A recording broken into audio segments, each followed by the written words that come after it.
my local record store just got this beast from a customer. It's a Yamaha B1 power amplifier with the UC1 control unit. So this is a power amplifier and this is an optional add-on.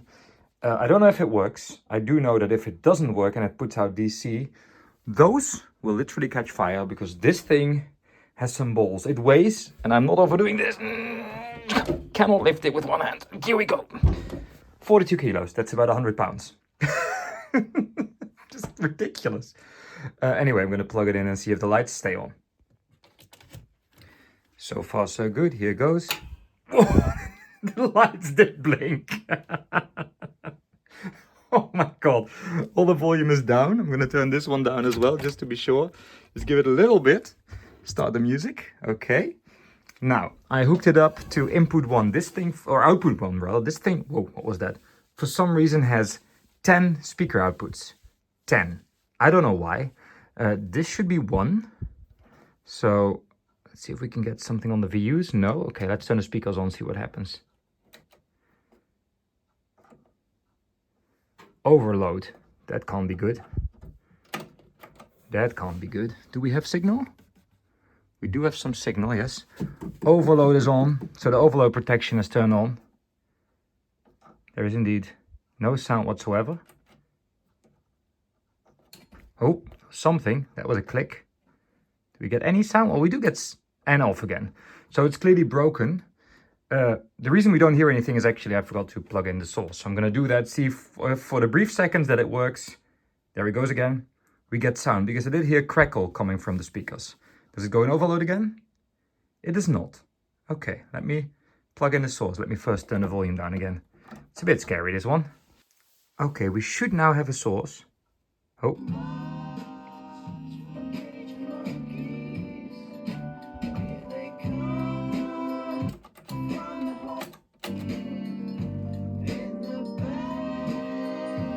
Gotta play it quiet because my neighbor is sleeping next door, but we clearly...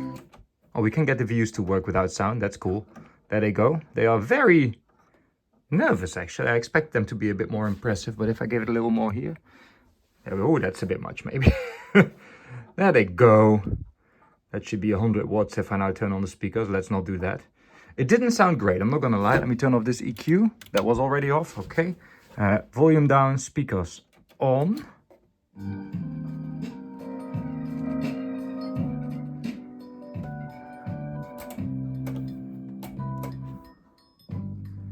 It appears to be working now.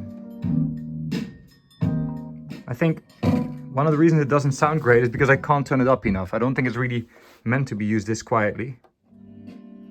Ah, that's a lot better already, yeah. Very little low end though, for some reason. And everything is crackly and scratchy, but that's not a big deal.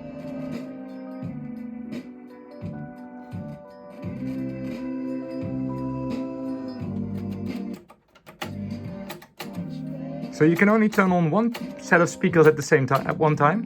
And for some reason, if you don't have speakers plugged in, the views also don't work. Or do they? Oh no, it's because the volume is down, right? Am I just being stupid? We have one channel there. It's all a bit wonky. No, that channel is gone. Everything's dirty. First impressions are that it doesn't sound too good, probably also because I'm using it with that. But everything's gone now.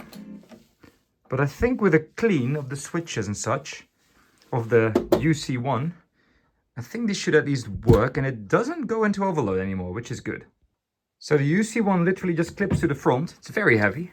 It just clips into that. This is the amplifier itself. And what does it say? What? It says Kawamura Past.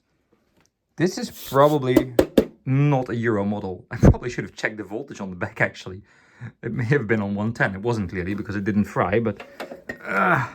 So this literally clips on. I expected that to be some screws, but you literally just go like so. A bit hard to do with one hand because, again, this thing too is quite heavy. Sorry for the camera work. I'm just... There we go. Literally just clip it on. And then you have your controller stuff. So I'm going to open this up, clean it. Power amp seems fine. I don't know if it works without this. That's what I'm going to try now. No, it obviously will not, because there's literally no power switch now. There's nothing to turn it on. So I don't even know why that is a separate, what does this say? A separate unit if you can't use it without normal direct. I think that may be the one. Anyway, there's no volume control now, and if I now add sound, there's nothing coming out. So it clearly doesn't even turn on without that control unit. But this is really cool stuff. Anyway, I'm going to open this up, give it a clean, and see how it sounds in the living room. This thing is massive, by the way. Let me show you. Completely dwarfs a vinyl record. It's so big. It's let me get. Oh, it's not there. Okay, I usually have a tape measure there, but I've used it for something else. It's just huge. Look at it. I love it. It's really cool. So far, again, didn't sound too great. 10 speaker outputs. Let me check at the back if it says anything about where it's from. Okay, so even though it says passed by S. Okamoto, I assume this was Japanese made, obviously, but also really completed in Japan, because usually it gets tested by a local importer or whatever. It was definitely made for the European market, because 240 volts, 50, 60 hertz, okay, 700 watts, that is the power usage, the power consumption. It actually only gives out 150 watts per channel, but it's gonna do that with a lot of ease. I'm impressed. This is awesome. It has very high value, but it's from 1975. And in today's, it looks pretty modern. In today's money, this would be worth about 10,000 US dollars. Back then it was, I think, 1800. It's a beast of a machine. And I'm gonna, again, clean this and see if that fixes it. But I just wanted to show it to you guys. Bit of a quick and dirty video, not on a Saturday as usual. I just wanted to show you this because I thought it was pretty damn awesome.